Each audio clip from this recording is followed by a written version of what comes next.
Beaucoup sont sceptiques sur le fait que la vie reviendra à la normale, ou du moins à la normalité telle que connue auparavant.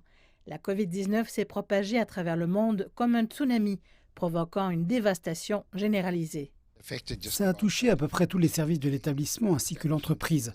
Nos maisons d'hôtes ainsi que l'hôtel ont complètement fermé.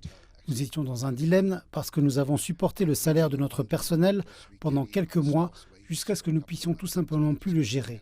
L'Afrique du Sud, connue pour son tourisme, a été laissée à l'abandon. Mais l'industrie se redresse lentement. Le tourisme intérieur a aidé, puis l'Afrique du Sud a pu redévelopper son tourisme grâce aux arrivées de l'étranger. Avec les mesures de précaution mises en place, c'est plus dispendieux, mais les gens veulent aussi une meilleure offre.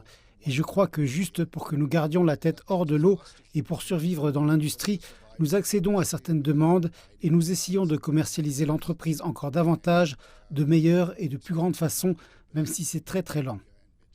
Jusqu'à présent, près de 150 000 agents de la santé ont reçu leur dose. Vacciner le reste de la population, soit environ 56 millions de personnes, prendra du temps et de l'argent. Je crois qu'il y aura beaucoup de mécontentement des gens.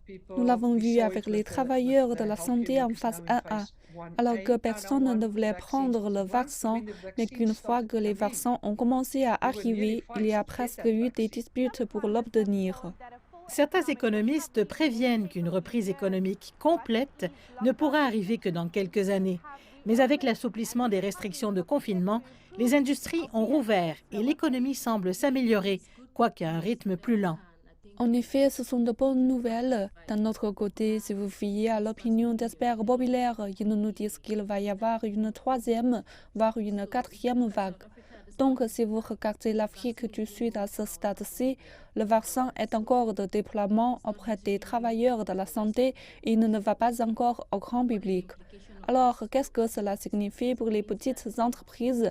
Cela signifie qu'elles devront être très créatives et innovantes dans leur approche pour amener leurs produits sur le marché de leurs clients, alors que les interactions en face à face seront encore probablement beaucoup limitées.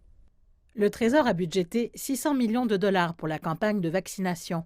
Le gouvernement achète les vaccins pour tous les Sud-Africains. Les doses seront administrées gratuitement dans le secteur public des soins de santé, alors que les patients privés l'obtiendront grâce à leurs propres aides médicales. Mais il faudra du temps avant que l'Afrique du Sud puisse atteindre l'immunité collective.